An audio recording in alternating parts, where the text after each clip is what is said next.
Hoş geldiniz, hoş geldiniz. Şu an burada bu odadakiler, bizi live stream'den izleyenler, herkese hoş geldiniz demek istiyorum. Öncelikle Somatik Deneyimleme Türkiye olarak böylesi bir ortamda çocuklarımızı ve çocuklarla çalışan uygulayıcılarımızı nasıl destekleyebileceğimize ilişkin destek webinarları yapmaya devam ediyoruz. Bildiğiniz gibi geçtiğimiz günlerde Maggie Klein'i ağırlamıştık. Maggie bize önemli bilgiler sunmuş ve aynı zamanda da ile Duarte'nin çalışmalarından da bahsetmişti. Birkaç videosunu da izletmişti. Halil, would you like to translate?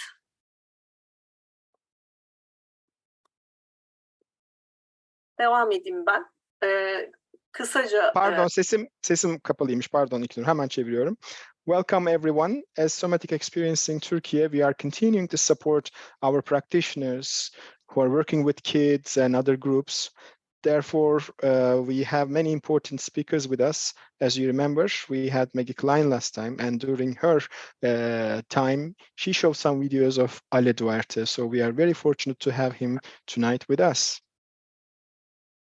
Doğal afet ortamlarında çocuklarla çalışmak denince akla gelen ilk isimlerden olan Ale, her şeyden önce bir somatik deneyimleme uygulayıcısı ve 20 yılı aşkın deneyimiyle bizimle birlikte bugün burada. İlk defa bizimle birlikte. Ale'nin şimdiye kadar bulunduğu ortamları şöyle bir sıralamak istedim. 2005 yılında Asya'da yaşanan tsunami,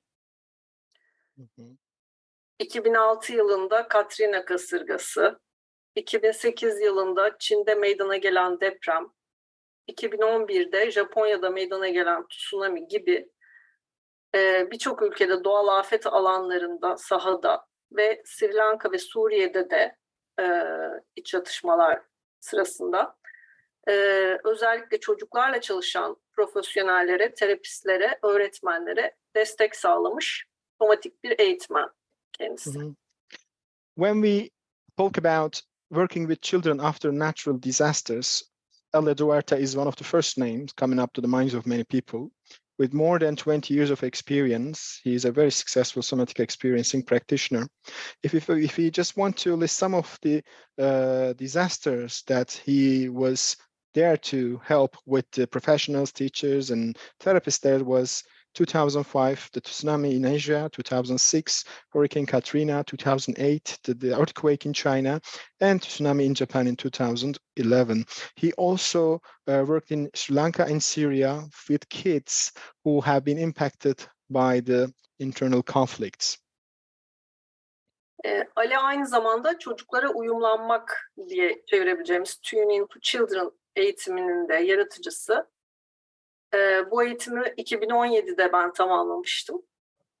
Ve eğitimde terapistlerin yanı sıra mülteci çocuklarla çalışan öğretmenler veya bir şekilde hani bu afet ortamlarında sahada çalışan eğitmen, öğretmen, terapist birçok kişi vardı eğitiminde böyle. Dolayısıyla Ale çocuklarla nasıl uyumlanabileceğimize ilişkin çok önemli bilgiler paylaşıyor bizimle.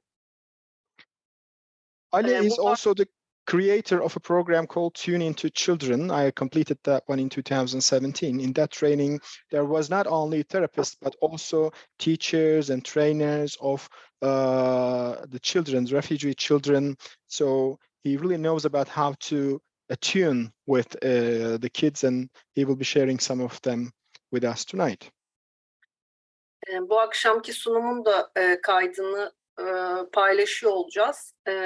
Sizlerle birlikte, izleyenlerle beraber geniş bir kitleye ulaşmasını ve böyle zorlu bir zamandan geçerken başta afetten birebir etkilenen çocuklarımız olmak üzere tüm çocuklarımıza ulaşmasını diliyoruz.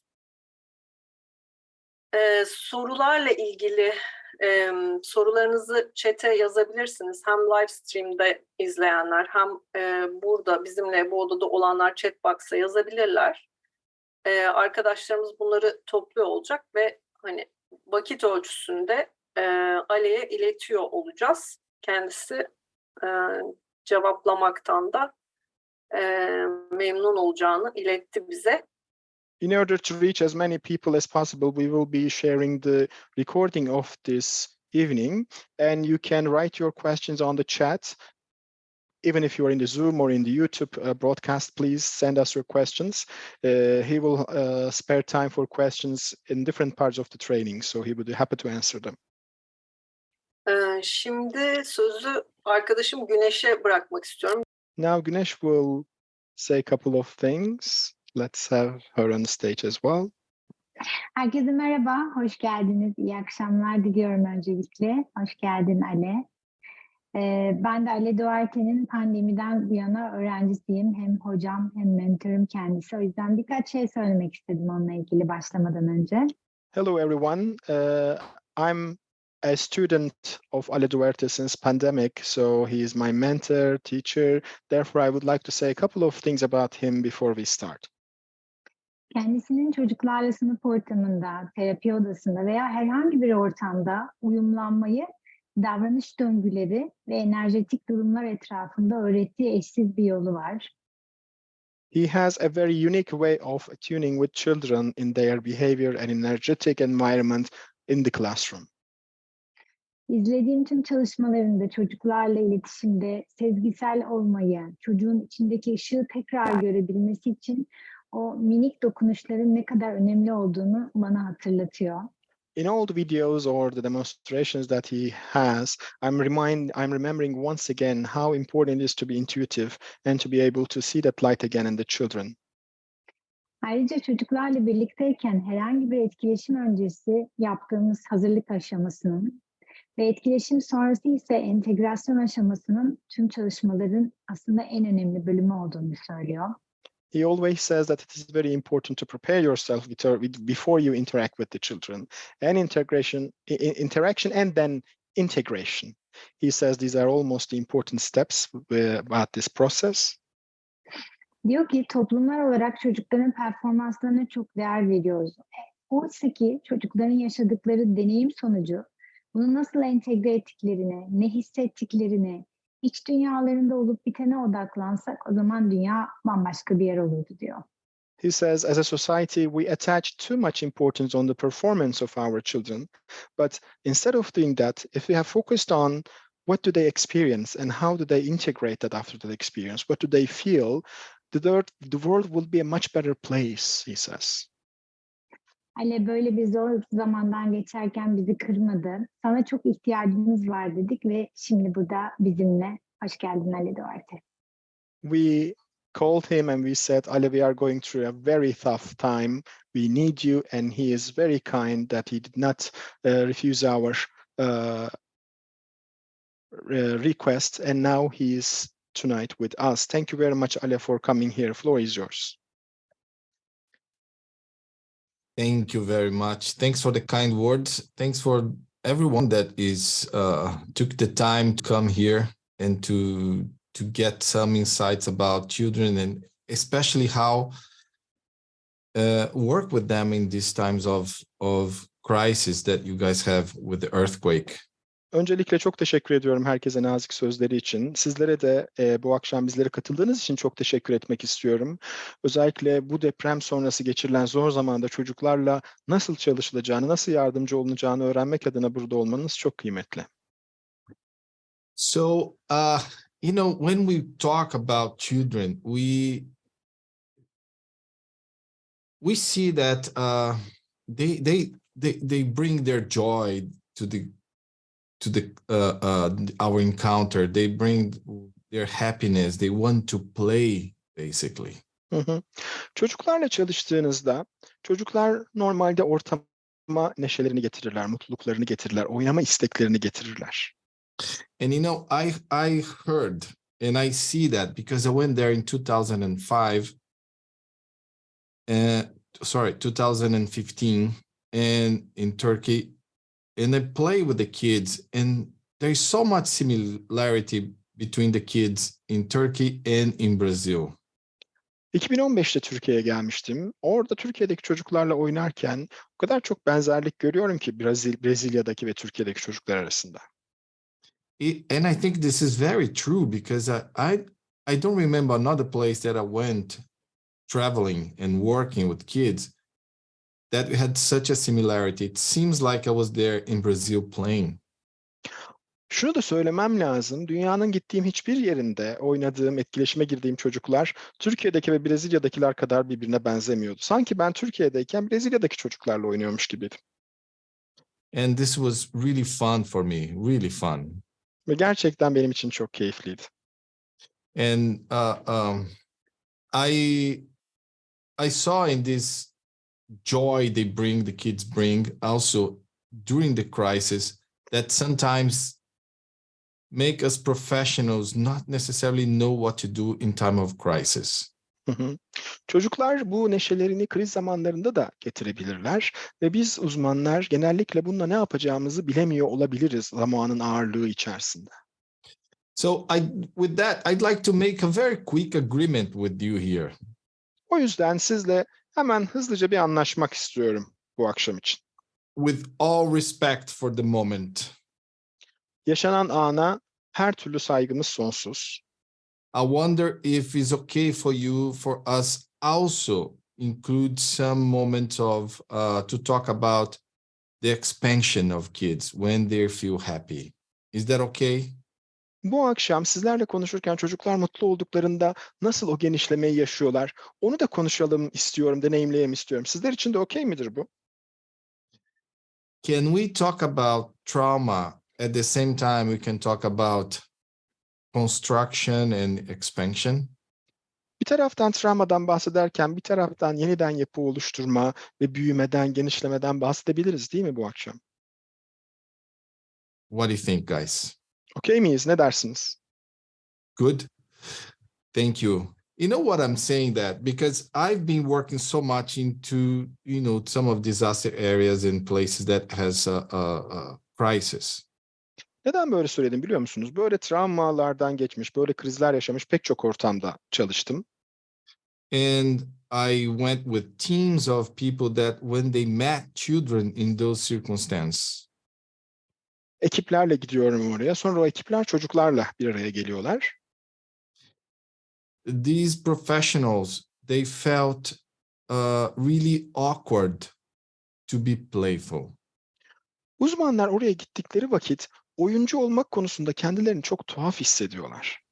And some of them says, how can I play? How can I let this kid have so much fun if we see the surround is all destruction? Hatta bir tanesi şöyle dedi, sağıma bakıyorum yıkık, soluma bakıyorum enkaz. Böylesi bir ortamda ben bu çocukla nasıl oynayacağım, nasıl eğleneceğim?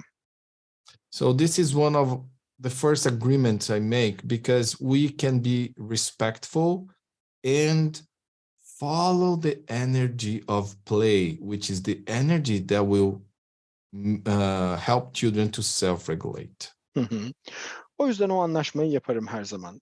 Aynı anda hem saygılı olmak hem de oyunun enerjisini takip edebilmek mümkün. Çünkü o oyunun enerjisidir çocuğun regüle olmasına yardımcı olacak şey. This is such a paradox. Baktığınızda bu tabii ki büyük bir paradoks. But at the same time is you will be tangible when you are working with them. Ama aynı zamanda çocuklarla çalışırken sizi somutlaştıran da bir şey. But Ale, I like to work with trauma and I want to focus on the trauma piece. Ama Ale ben çok travmacıyım. Ben travmayla çalışırken işin travma boyutuna odaklanmak istiyorum. Please do, but don't forget that probably 70% of your encounter with children, he will want to talk about fun and playfulness. Eyvallah, odaklanın travmaya ama şunu unutmayın. Çocukla geçireceğiniz etkileşimin %70'i süresince çocuk muhtemelen eğlenceli ve oyuncu şeyler yapmak isteyecek ve bunlardan konuşmak isteyecektir. So I will talk more about that, but that's one of the key points that can make your life and kids' life much better and your work flow much more. Hı hı. Daha pek çok şeyden bahsedeceğiz ama ben bunu en başta sizlerle paylaşmak istedim ki hem sizin hayatınızı hem çocuklarınızın hayatını, çalıştığınız çocukların hayatını daha kolaylaştırsın ve çalışmada akabilsin. Around this topic, also, it the same happen with the adults around. For example, when you work with the parents of kids that died. Şimdi benzer bir mevzu erişkinler için de geçerli. Diyelim ki ebeveynlerle çalışıyorsunuz, çocuklarını kaybetmişler.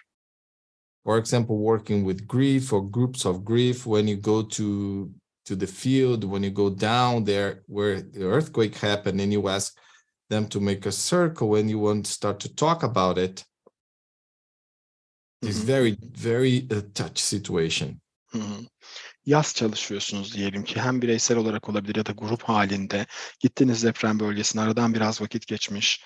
İnsanlar orada. Sonra ebeveynler, çocuğunu kaybetmiş olanlarla bir çember oluşturulmuş ve konuşulmaya başlanacak. Bu çok hassas ve dokunaklı bir zaman. For example, I went to work with the victims of mass shooting in one of the schools where, unfortunately, this guy came in and then started to kill everyone around. Hı hı. And then I have the meeting with the mothers that lost those kids. Benzer bir ortamı Amerika'daki okul saldırılarında yaşamıştık. Ne yazık ki birisi giriyor, bir saldırgan elinde silahla bütün çocuklara ateş ediyor. Bunun sonrasında çocuğunu kaybetmiş annelerle böyle bir çember oluşturmuştuk. We had 1 year of encounter. Bir yıllık bir karşılaşma yapıyoruz. So every encounter was really, really painful. Was really painful to Ve talk her about. karşılaşma gerçekten her bir araya geliş çok çok acı verici oluyor. Konuşmak çok acı veriyor.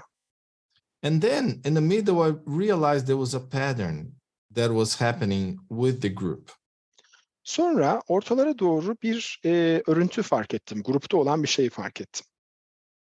So when one of the participants, one of the member of the group, they will say, I think from next month I will not be able to come because I'm going to open a new company. I need to bring my life forward.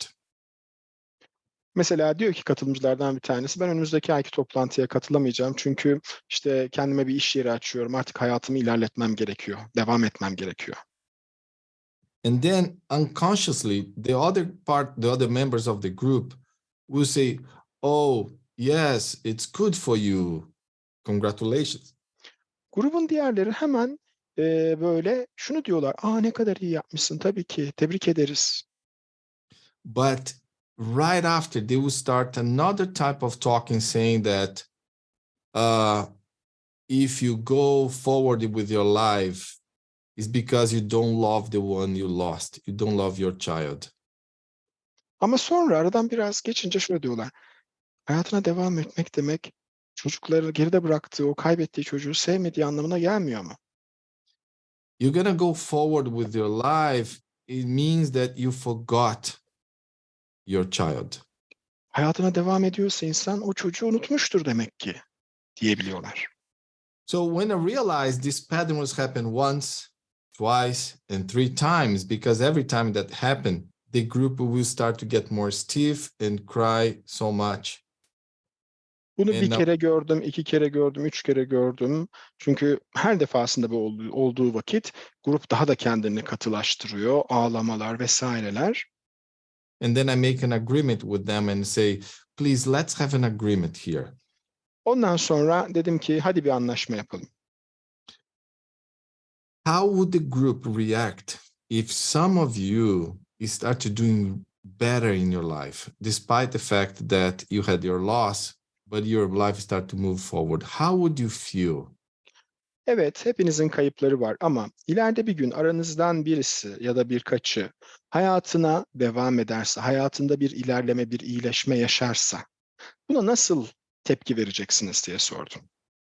So they immediately realize that they are doing that with their own lives. They will not allow themselves to go forward. Sonra hemen şunu fark ettiler. Aslında bunu kendileri yapıyorlar kendilerine. Kendileri izin vermiyorlar hayatlarında devam etmeye. And then I said, would that be okay to include in your life moments of expansion? It'd be okay for you to feel some sort of relief and at the same time preserve the memory of your child. Ve dedim ki anlık da olsa hayatınızda bazı genişleme anlarına, rahatlama anlarına izin verecek misiniz? Bunu bir taraftan yaparken bir taraftan çocuğunuzun anısını canlı tutmak da mümkün. Çocuğunuzun anısına saygı duymak da mümkün. They look around and said, I never thought I could do that, but I think we can do as a group. Şöyle etraflarına bakındı, dediler ki yani çok zor, hiç zannetmiyorum ama belki grup olarak bunu yapabiliriz. Hiç yapabileceğimi düşünmedim böyle bir şeyi ama bunu grup olarak yapabiliriz dediler. So there was an impressive change in the group in how they could share things later, and also how many things they brought to their lives and continue together. Ve bu gerçekten grubun yapısına, dinamiğine inanılmaz bir güç kattı. Hayatlarına devam edebilmek, hayatlarına değişiklikler yapabilmek adına. So in this situation, what I'm saying here is how to be inclusive and how to be empathetic what happened, and at the same time, how to be with the life in a way that can be constructive during these tough times. Yani anlatmaya çalıştığım şey şu: bir taraftan kapsayıcı olmak, içermeci olmak, bir taraftan empatik olmak, bir taraftan da devam eden yaşama bir yapı sağlamak ve bu yapı içerisinde devam edebilmek. Burası önemli. So that's exactly the agreement I want to make with you guys. When you are with groups, when you are amongst yourselves, can you work with things that's very tough and at the same time see how this childlike experience can progress? Sizlerle de böyle bir anlaşma yapmak istiyorum. Kendi aranızda da çalışsanız, gruplarla da çalışsanız, evet çok ağır materyallerle çalışıyor olacaksınız ama bir taraftan da o çocuksu halin devam edebilmesine ve ilerlemesine de izin vermek gerekiyor. So if that resonates with you, just move your hands, just shake your hands, do something for me. Peki bunlar evet aklıma yatıyor diyenler bana bir tepki versin eliyle, şöyle bir göreyim. Bunlar tamam, bende de benzer etkiler doğurdu diyenler. This is so good. This is Ne so güzel, good. ne güzel. Yeah, that also freed me up here because I want to talk about things that is so important in this energetic experience with children. Sizlerin bu katkısını görmek beni de çok özgürleştiriyor. Çünkü çocuklarla çalışırken enerjetik seviyede böylesi bir yaklaşımın cidden çok önemi var. So I'd like to share with you today is how to work with children when they are in groups. Bugün sizlerle çocuklardan oluşan gruplarla nasıl çalışacağımızdan bahsetmek isterim. And when I'm talking about groups, I talk about groups of 2, groups of 3, groups of 10, groups of 50, doesn't matter. Grup dediğim zaman bu 2 kişilik bir grup da olabilir, 3 de olabilir, 10 da olur, 50 de olur. Önemli değil. And I know we could talk about the individual session, and these principles that I'm going to share here apply to the individual sessions. Bu arada burada paylaşacağım ilkeler bireysel seanslara da uyarlanabilir ilkeler. I want to highlight the group because in group, kids will heal better. They will recover better. Grubun altını çiziyorum. Neden? Çünkü gruplar içerisinde çocuklar daha iyi toparlıyorlar, daha iyi iyileşiyorlar. So I remember going to Thailand for the first time right after the tsunami. Tsunami'den hemen sonra Tayland'a gittiğimi hatırlıyorum. İlk defa. And I had so much good intentions to be there and work with the population. Bütün iyi niyetimle gittim. Oradaki popülasyonla çalışmak, destek olmak istedim. And after the first day, I could see that it would be really difficult to go one by one. Ama sonra gördüm ki tek tek olacak gibi değil. Because at the end of the first day, the individual session, we start to get so much into my body. It's so much closer to the situation. And I could see so many people still in need. Hı hı. Çünkü bir günün sonuna vardığında bireysel yaptığım seansların bedenimde inanılmaz bir etkisi oluşmaya başlıyor. Acıya çok yakınsınız. Bir taraftan da ihtiyacı olan daha bir sürü kişi var. And was an invitation from Peter that he asked me to prepare something for kids in groups because that could be more effective to get many at the same time. Sonra Peter dedi ki çocuklarla grupla çalışmak için bir şeyler yap. Çünkü bu hem daha etkili olacak hem de çok daha fazla şeyi yapabilmek mümkün olacaktı aynı anda. So I don't want to go to deep explanations here right now, but the nervous system of one and the nervous system of many, they kind of share similarities. Burada bir kişinin sinir sistemi ve aslında çok kişinin sinir sistemine baktığınızda pek çok benzerlikleri var. And I know again how the kids there in Turkey is so similar to Brazil and how much they need movement. They need Ve yine şunu expression. hatırlıyorum, Türkiye'deki çocuklarla Brezilya çocuklarına kadar benzetmiştim. Çocukların harekete, genişlemeye ihtiyacı var. And for this lecture, I will point but few things here that I like to share. Bu akşam için sizlerle paylaşmak istediğim birkaç şey var. First is how to restore the coherence in groups of children. Öncelikle çocuk gruplarında uyumu nasıl tekrardan yapılandırırsınız? Biraz bundan bahsedelim. When I look at those kids playing and you see my eyes looking at those kids in green, jumping around. Yeşil giymiş çocuklarla çalışıyorum. Etrafta zıplıyorlar. This is the reflection of the nervous system. Bu sinir sisteminin yansıması. This is where what I call they are in the flow. Burada çocuklar akış halindeler. When they are in action and interaction. Eylem ve etkileşim içerisindeler. So here, few takeaways for this, what you're going to do today. Bu akşam yapacağımızdan yanınızda götürmenizi istediğim birkaç tane mesaj var. First is the importance of readiness for self-regulation. Bunlardan ilki öz regülasyon için hazırlığın önemi. So if you're not too technical, you're here because you're a parent and you have a kid and you have a family that you would like to help. Diyelim ki çok teknik boyutta değilsiniz, ebeveynsiniz ve ailenizde olsun, akrabalarınızda olsun yardımcı olmak istediğiniz bir çocuk var. There's two terms here. One is readiness, another one is self-regulation. İki tane terimden bahsediyoruz. Bir tanesi hazırlık, öbürüsü regülasyon. Self-regulation is intuitively you might know what it is. It's like how to regulate yourself after being stressed. Öz regülasyonda sezgisel bir şey var. Yani bir stres anından sonra kendini nasıl sakinleştireceğini, nasıl regüle edeceğini bilmek var. So in the work that in the disaster setting, I realized that a group of children get so much activation, so much excitement, they don't know or they can't return to a state of more calmness. Felaket ortamlarında çocuklar gruplar halinde o kadar fazla uyarım, o kadar fazla aktivasyon yaşıyorlar ki artık belli bir seviyeye geldiklerinde geri sakinliğe nasıl döneceklerini bilemiyorlar. And self-regulation is really go back to the calmness. When you get so stressed and you take a moment and our body just Self regülasyon neydi? Böyle çok fazla stres olduktan sonra böyle yükselip ondan sonra tekrar geri sakinliğe dönebilmekti. So I want to just say again to you very closely. This will be enough to help more than half of the population in need. Help them to self-regulate will be enough to help thousands of kids. This is what we want here.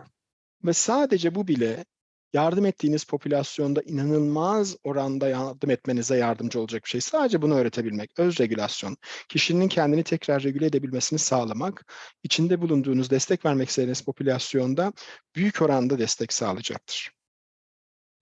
So the second is find two opportunities. So I have two main opportunities that we can work with that will help to self-regulate easily during any activity.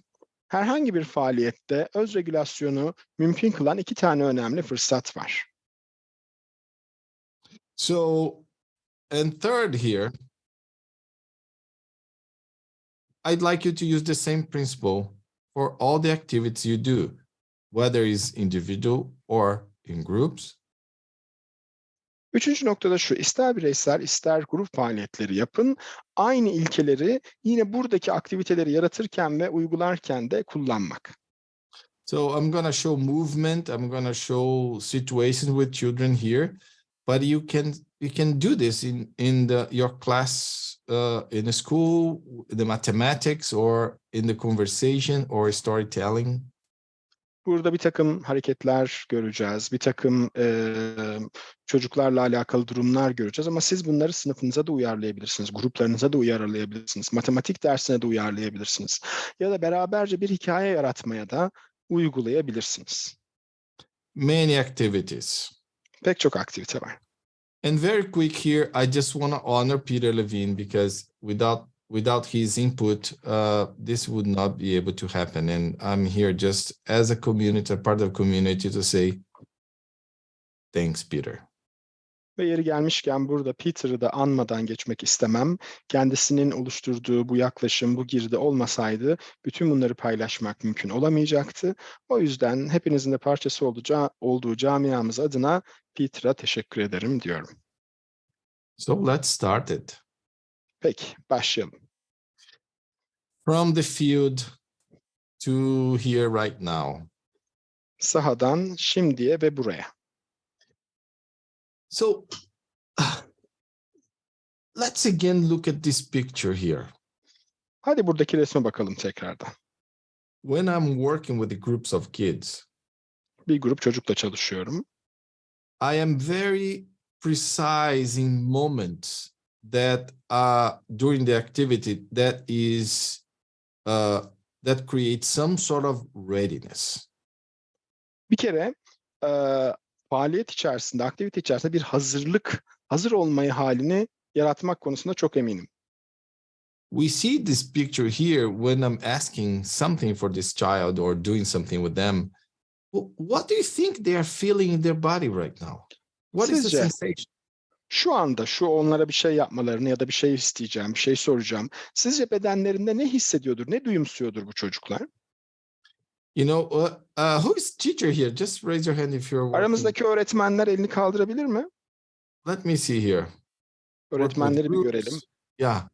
You know, Gruplarla when you say çalışanlar. to this group of kids and say like, I have a surprise for you. Thanks for all the hands that's raising here, first of all. Çok teşekkürler elini kaldıranlara. Is it- Diyelim ki bir grup çocuk var karşınızda ve diyorsunuz ki çocuklar size bir sürprizim var. I have a surprise for you. Who knows? Blah, blah, blah. And then you see this eyes popping up and say, me. Ya. Şunu kim biliyor aramızda dediğimiz zaman bir şey soruyorsunuz mesela. Hemen gözleri parlıyor, parmaklar kalkıyor. Ben derler. And we see that they want to say something. They want to go forward. And the energy just comes inside their body in this arousal. Bir şey söylemek istiyorlar, bir şey iletmek istiyorlar ve o anda enerji bedenlerine doğru böyle yükseliyor. Because I know that a lot of you do somatic experiencing and work with sensation, you know that's very hard to ask sensations for children. Pek çoğunu somatik deneyimleme uygulayıcısı biliyorum ve duyumsamalarla çalışıyoruz. Çocuklarda duyumsama sormak çok zordur, bilirsiniz. They can cooperate in the first time, the second time, and then suddenly they say, I just want to play. I don't want to do sensation. Let's go forward. Bir kere sorduğunuzda duyumsamasını gösterir, 2 kere sorduğunuzda duyumsamasından bahseder, üçüncüsünde ya yeter artık duyumsama, ben oyun oynamak istiyorum der. So I had to come up with an idea, working especially with groups, that how can I bring the energy in the body at the same time hold that energy even without ask, but energy stays in that moment of suspense. Hı hı. O yüzden gruplarla çalışırken özellikle enerjiyi yükseltebilmek ve orada tutabilmek adına bir şeyler yapmam, bir teknik geliştirmem gerekti. So I realized that in those areas of disaster, a lot of the kids are scattered, and I want to bring them together. Afet bölgelerinde çocukların genellikle farklı farklı yerlere dağılmış olduklarını görüyoruz. Ben onları bir araya toplamak istedim. And then we had the together in the same room. Sonra onları aynı odaya, aynı salona topladık. But is it together in the state and the body? Ama beden durumu içerisinde.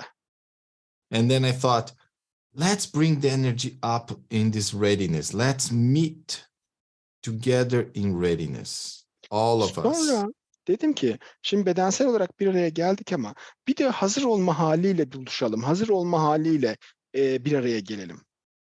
So readiness creates this movement of the whole group start to share the same state. Ve bütün grup bu hazırlığı, bu aynı durumda olmayı paylaşıyorlar. So what happens when they share the same state? They get into this coherence. Ve oraya geldiğinde, o hazır olma haline geldiğinde işte o uyum dediğimiz şeye ulaşıyorlar. So when they share this coherence of this readiness, there is a moment that the energy is high enough that I want the energy to flow forward. Bu işte o hazır olma halinde uyumlandıklarında enerji zaten yeteri kadar yüksek. Ben artık buradan sonra o enerjinin akmasını istiyorum. And I say, okay, let's do it. 1, 2, 3. Hadi yapalım 1, 2, 3 diyorum. 1, 2, 3 and flow. Akın diyorum. So notice what happened with the energy from before and now. Önceki ve şimdiki enerji arasındaki farka bakın. And some of you might say, Ale, but this is pretty simple. Ali ama bu dediğin şey çok basit diyebilirsiniz bana. And I'll say, I agree. It's very simple and it can help. Evet doğru söylüyorsunuz. Çok basit ama aynı anda çok da faydası olabilir. It can help so many people at the same time with such a simple approach. Bu kadar basit bir yaklaşımda o kadar fazla kişiye o kadar yardımcı olabilmek mümkün ki. So really what I do if I go back here and I hold Ne yaptım burada? Tuttum and flow. ve aktı. And then I have again another cycle that I help them to get together. Ve yine burada bir araya gelmelerine yardımcı olacak başka bir döngü daha var. That I slow down. Ne yapıyorum? Yavaşlatıyorum. And then again, I hold Tuttum and then I flow. ve akıyor. So every time when I do this, hold and flow Her defasında bu and flow, tutmak ve akıtmak. the nervous system start to reorganize. Sinir sistemi her defasında tekrardan organize oluyor. Because one of the ideas here is the earthquake cut their flow. Çünkü deprem onların o akışta olma hallerini kesti. Imagine they have their routine, you guys have your routine, everything organized in the flow. Rutininizi düşünün. Rutinleri içerisinde herkes belli bir akıştadır. Suddenly comes the earthquake, boom. Sonra aniden bir afet olur, deprem gibi. The whole population got in this hold for a moment. Bütün popülasyon bir böyle kendini tutma haline gelir. Stop flowing from their routine. There's no more routine. Daha sonra artık orada rutin kalmamış olur. And get into chaos. Ve oradan sonra ne oluyor? Çok fazla kaos oluyor. So it's like the nervous system prepared to do something to survive from this arousal from the earthquake. Burada sinir sisteminin o depremden hayatta kalmak için aslında yaptığı bir şey o yukarıda tutmak. And as a group, even individual, they lost the flow and became chaotic. Ama hem bireysel hem grup olarak o akışa geçmek yeri, geri akma kısmı kaybolduğu için kaotik bir ruh haline geçiyorlar. So energetically, what I really want, if I go back here, is to hold. That's gonna bring a lot of the sensations they have in the readiness from before the earthquake. Yani burada yapmak istediğimiz şey tekrardan o enerjiyi o akışa getirebilmek, o deprem öncesi akışa getirmek. And then I start to teach the system again to flow. Sisteme tekrardan o hazıra geçip oradan geri akışa akabilmeyi öğretebilmek. So hold again. Tut. Now I can see that their eyes are together with me. They're more, the coherence is better over time. Bakın artık gözleri aynı anda daha çok bana odaklı. Zaman içerisinde kendi içlerindeki o uyumları daha gelişmiş. And zoom, they start to put the energy outside. Ve tekrardan Another enerjilerini type of dışarı flow. vuruyorlar. Bu defa bu da başka bir akışa geçme şekli. So it's like we are helping the nervous system to revisit this arousal and action interaction that is more organized. Ne yapıyoruz? Sinir sistemine yeniden aslında gösteriyoruz o böyle aksiyon ve tekrar geri etkileşime geçmeyi, ama bunu daha organize bir şekilde yapmasını tekrardan göstermiş oluyoruz. Flow, Akışa geç. and then come the next one, which is slow. Şimdi bir sonraki adımda yavaşla. So three words here that if we hold these three words with a group of kids, you're going to have so much benefit that you cannot even imagine. Bir grup çocukla çalışırken o 3 sözcüğe dikkat etmek gerçekten hiç düşünemeyeceğiniz kadar fayda sağlayabilir. We hold in readiness, Hazırlık halini tutmak, flow in action interaction, etkileşim içerisinde ve eylem içerisinde akmak and slow down ve yavaşlamak integration. ve entegre etmek. So we probably have so many opportunities, different opportunities to create this pattern of holding, flow, and slow. Muhtemelen pek çok farklı yöntemle bu tutmak, akışa geçmek ve yavaşlatmaya dair fırsatlarımız olacak farklı faaliyetler içinde. So let me pause here, and I want to hear something from you. Yes, Ale, there is written on the chat box that do you mean with this three stage, do you mean one active, one passive activities? Burada şöyle sorular geliyor. Bu hold ve flow demek aktif, daha hareketli faaliyet, etkinlik ve pasif etkinlik mi anlamına geliyor? Ya aktif, pasif etkinlikler So diye. that means one active, one passive activity. Is that what you mean by holding and flowing? No, not necessarily. It's holding in the sense of bring the alertness to one point. Şöyle, tam öyle değil. Hold tutmak demek alıp bütün o alarmda olma, o uyanık olma halini yükseltme, bir yerde tutma. Hold a little bit longer for the Biraz body daha to kalsın. tolerance. Beden tolerans gösterene kadar, toleransı boyunca o kalsın, tutsun onu yukarıda. And flow with the actions that intended to do. All is active. Ve sonra yapacağı aktiviteyle aksın. Bunların hepsi aktif şekilde yaptığı bir şey çocuğun. So, is there any more question around that? Bununla ilgili bir soru var mı? Actually, there was one question, Ali, saying that what exactly an activity would do that to be able to help them to hold and to flow? What can be an example of that? For example, bunun nasıl bir örneği olabilir? Bu tutma ve tekrar geri akışa geçmenin nasıl bir örneği olabilir denmişti ama. I was playing, and this is something that you guys could even explore. Bunu aslında siz de yapabilirsiniz. Örneğini vereyim. I was having, for example, a jump rope. You know, Diyelim this ki jump. bir ip atlama ipi var elimde. So I bring kids together, Çocukları bir araya getiriyorum.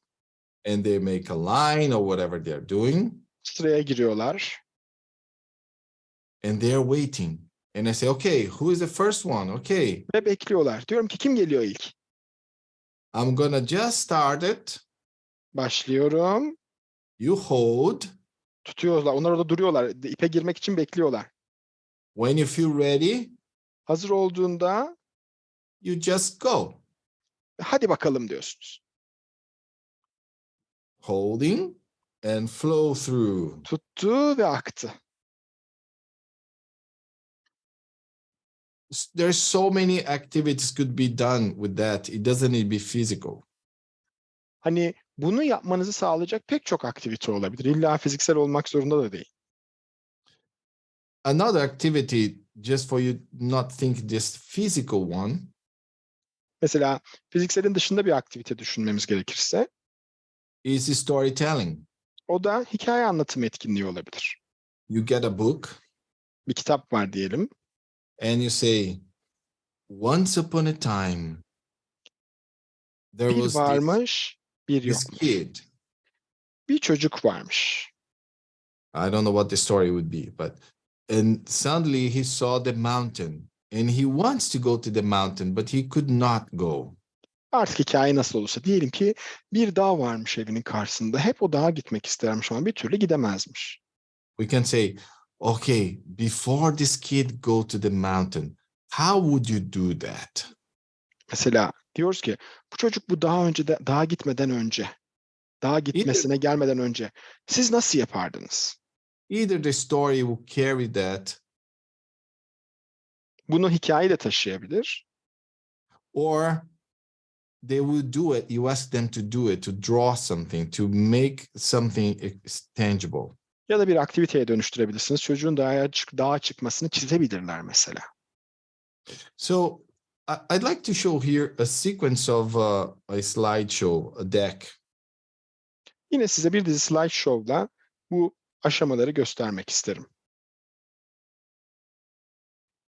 Okay. Again, let me see if you can hear. So just go with this sequence. So this is a group of kids that we work together. Beraber çalıştığımız bir grup çocuk. You're gonna see this pattern of holding, flowing, slow rest. Burada tutma, akma ve yavaş ve dinlenmeyi göreceğiz. Repeating over and over again. Ve bunu tekrarlama. Just give a signal that if you're hearing something. We are hearing, yes.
Ale,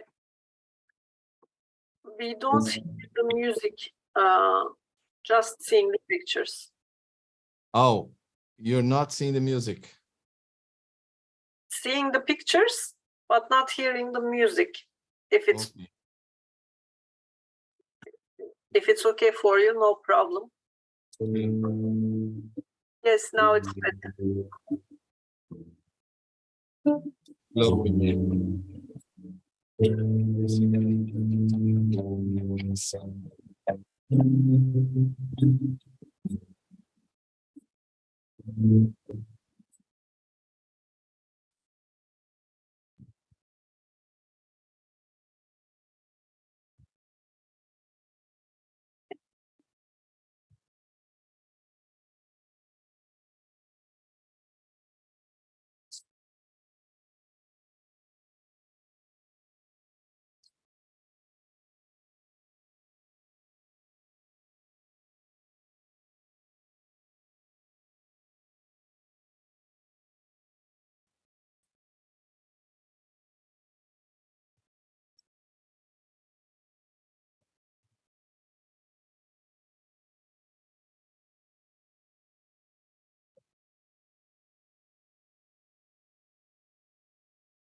Adults around if you go in teams.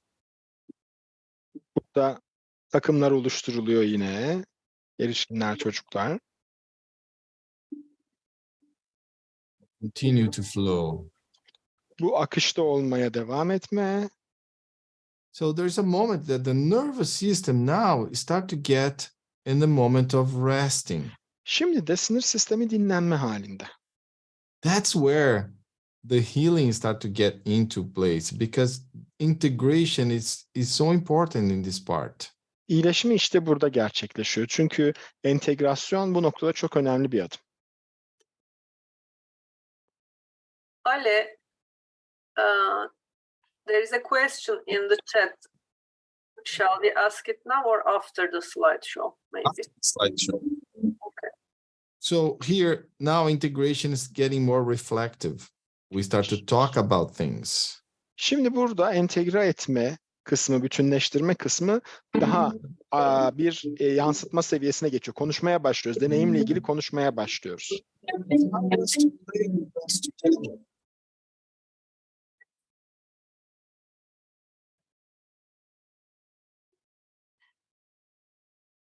So here in this moment is the moment that I start to help them to get into their senses. This is really important because to get into the felt sense, I need to find the right time. Burada duyularına gitmeleri çok önemli. Hissedilen duyumsama dediğimiz seviyeyi yaşantılatmak gerekiyor. Onu da doğru zamanda yapmak lazım. Time that is slow, we can ask them to notice the body, notice the experience. So we cannot hear. Are you asking them notice their what? So this is the time that I ask them to feel the body. Bu noktada onlardan bedenlerini hissetmelerini istiyorum. Well, here's another example, how to create this readiness state. Burada şöyle işte bu hazır olma halini nasıl yaratacağız? Here we have Anna. She is amazing storyteller. Ana'yı görüyorsunuz. Ana gerçekten çok iyi bir öykü anlatıcısıdır. When she got in this moment of readiness in the book, Özellikle kitapta o hazır olma halini getirme konusunda çok iyidir. she holds a little longer and then tells the story. Birazcık tutuyor. Sonra hikayeyi anlatıyor.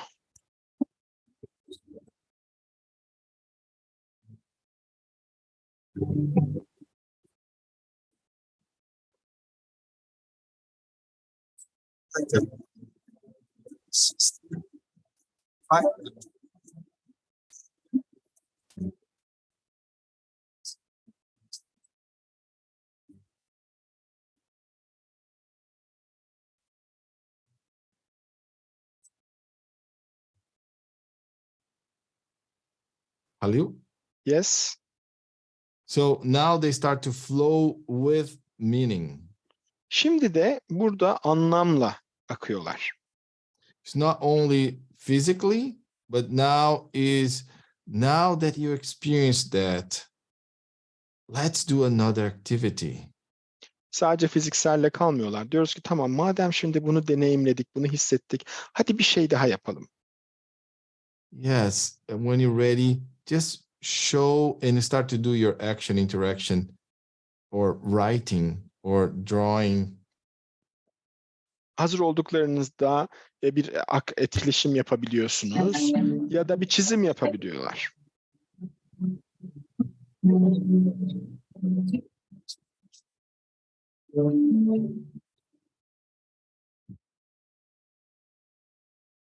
So, Halil? Yes, I'm here.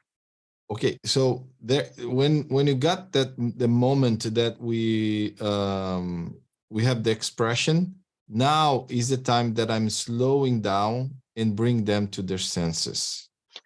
Ve o ifadeyi aldığımız zaman, onu ifade ettiği zaman şimdi onları yavaşlatıyorum. Yavaşlattıklarında o duyularına, duyumsamalarına dönüyorlar. So every time is a different cycle that I'm inviting here. Burada her defasında başka bir döngüyü davet ediyorum. Always following the same pattern. Her zaman aynı örüntüyü takip ediyorum. Hold in readiness, flow in activity, and slow in the senses. Hazırlıkta tut, hazır olma halinde tut, aktiviteyle ak ve sonra duyularıyla yavaşlat.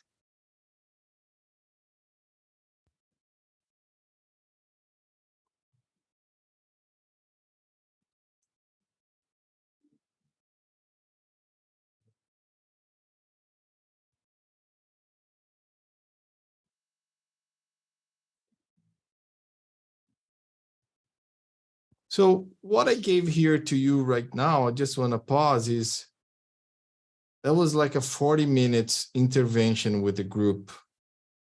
Hı hı. Bu benim sizlerle mesela paylaştığım resimler bir grupla yapılan 40 dakikalık bir müdahale. So using the same idea, hold readiness. Hazırlık halini tut. Aynı fikri kullanabilirsiniz her türlü aktivitede. Maybe hold readiness yet. Belki bu şekilde. And then I make a transition to flow. Sonra akışa geçmeyi yapıyoruz. Very intentional.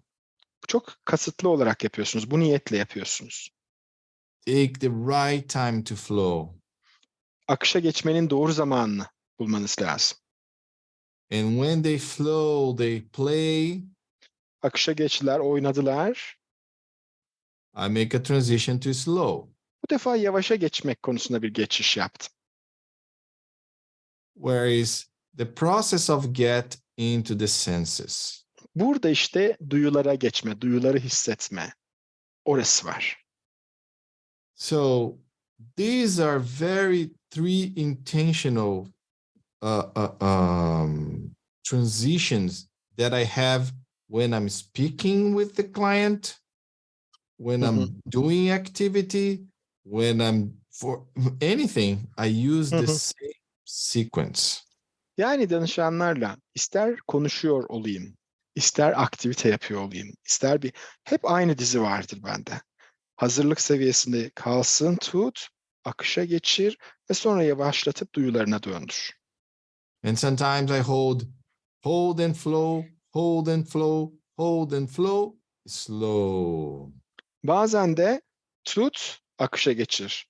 Tut, akışa geçir. Tut, akışa geçir ve yavaşla var. So let me pause again here. I'm looking at the time and I want to open. I am bringing something that's relatively simple. Burada birazcık duraksayalım. Dediğim gibi nispeten daha basit bir şey paylaşıyorum sizinle. And I want to highlight the two main and important thing is in hold. And İki tane önemli nokta var. Biri tut. And the second one is? Slow. Öbürüsü de yavaşlat. But you're going to see the majority will go with the activity, the flow, the doing, the doing, the doing, the doing, the doing. Hı hı. Ama genellikle çoğu kişi hep aktivite yaptırmaya odaklanıyor. Bir şey yaptır, yaptır, yaptır, yapa odaklanıyor. Ama aslında hazırlıkta tutma ve yavaşlatma da çok önemli bir kısmı. And the chaos continues, continues, continues. Eğer yapta kalırsa kaos da devam eder. To organize the chaos, the individual and the group, I must invest a lot in the hold in readiness. Yani grup ya da birey içerisindeki kaosu organize edebilmek için hazır olma haline ve o hazır olma halinde tutmaya iyi yatırım yapmak, oraya iyi çalışmak lazım. Let them flow, no problem. Bırakın akışa geçsinler sonra, hiç sorun değil. Nasıl olursa akışa geçsinler. And the magic will happen in the slow. İşin sihirli kısmı da deyim yerindeyse yavaşlama kısmında olacak. So what is new here? Peki burada yeni olan ne var?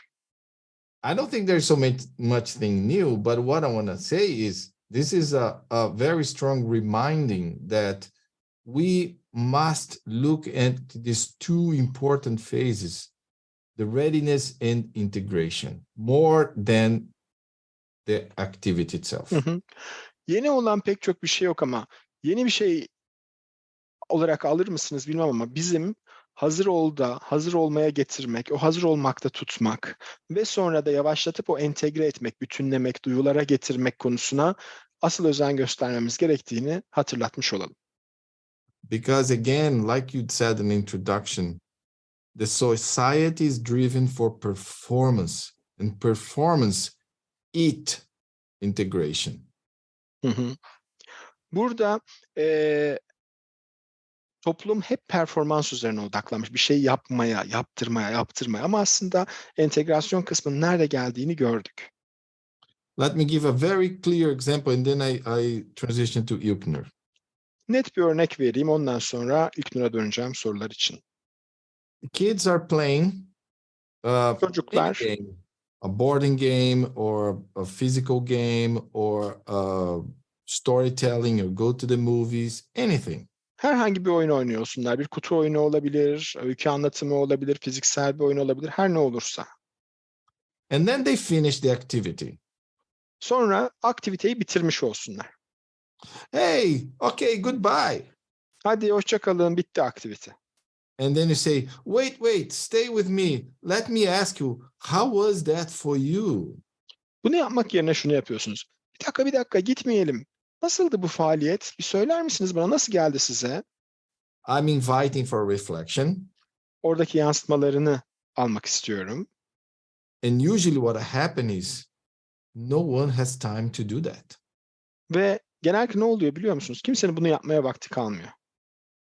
Practitioners, when they go there to the field, they do the activity and the integration part, it's later. I do this later.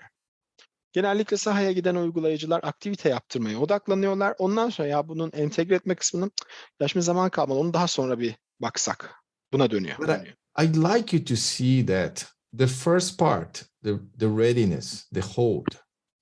Sizin özellikle o ilk kısmı, o hazırda olma, hazıra gelme, duruma gelme halini bir görmenizi istiyorum. And the flow, which is the action, interaction. Sonra akış, etkileşim var, eylem var, aksiyon var. They will serve the readiness, the integration. Aslında bu ikisi bütünlemenin, o entegrasyonun olmasına hizmet eden iki adım. It's like you prepare the nervous system to arouse, to manifest, to explore. And then when the nervous system is opening, we say, oh, goodbye, thank you. Hı hı. Hani düşünün, sinir sisteminin yükselmesini sağladınız, uyarıldı, daha sonra kendini ortaya koydu, keşfetti ve tam orada sinir sistemi bir açılım yakalayacak, orada tamam hadi bitti eve gidiyoruz oluyorsunuz. Usually because they slow is not too interesting for the majority of people. Çünkü insanların çoğu için yavaşlama hali çok da eğlenceli ya da enteresan değil, ilgi çekici değil. I want to get things done and done. Let's go to the next. Sürekli bir yapma hali içinde olmak istiyoruz. Şimdi ne yapacağız? Şimdi ne yapacağız? Şimdi ne yapacağız? But my invitation for you is to go deeper into the level of integration, because there is the place the nervous system will finalize the self-regulation. That's the missing link. Ama benim size önerim entegrasyon konusunda derinleşmek. Çünkü orada asıl sinir sistemi içerisindeki iyileşmenin sağlandığını göreceğiz. So let me transition to İlknur. Peki İlknur'a geçelim. Bakalım sorularda neler var.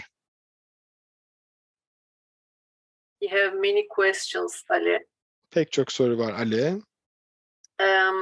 If you like, I can read them in Turkish, like maybe all of them, and then you can give one answer, or we can go one by one. How would you prefer? I prefer go one by one, but I like you to select, to not repeat the same thing, be more selective. Öncelikle yönergeleri merak ediyorlar. Ne zaman, yani hangi oyun oynandı, nasıl bir yönerge verildi? Bedenlerini sorduğunda acaba hani bu çizdikleri şeyler hangi ifade üzerine çizildi gibi. Burada durayım. Okay. So the questions are generally along the lines of the instructions. How would you instruct them to hold? What do you say actually? Is there a specific word or set of words that you allow them to hold? And what instruction you give for flow? Do you say start playing or do or what? Or how do you, and then what is your third instruction to slow down and to integrate? And this integration, when they draw something, it is usually about the slowing down and integration part, we guess. Can you just elaborate these instructions, how exactly they would do that when they go ahead and do that tomorrow, let's say? Perfect. So Tamam. I would give more details now. Şimdi biraz daha detaylarını verelim o zaman. But I want to say to you that even if I don't answer this question, you're able to do that because it's very. Ama size şunu peşinen söyleyeyim. Ben bu sorunuza şu an cevap vermesem bile siz yarın gittiğinizde bunu yapabileceksiniz. Çünkü bunu yaptırmak da çok bireysel bir süreç aslında. I am taking these questions as a refining or something that you want to hear from me, but because I know you understood what I said, because it's very simple. Biliyorum ki siz bu soruları iyice tam anlayayım, aman ince detaylarını kaçırmayayım ya da Ale söylesin ondan duyayım diye diyorsunuz ama bence o kadar basit ki siz aldınız bunu, bence anladınız ve yaparsınız. So if our internet drop right now and then you think, oh, I missed the answer, no worries, because you are able to do. Forgot about me, just do it. Şu an diyelim ki internet kesildi, ben gittim, eyvah Ale gitti tam da bir şey anlatacaktı demeyin. Çünkü biliyorum ki yarın olsa bunu yapacaksınız. Beni boş verin. Siz bu mantık üzerine yapın. So let me start with the hold. Peki o tutma kısmıyla başlayalım. How to hold? Nasıl tutacağız? Or what instructions we give them to hold? Yes.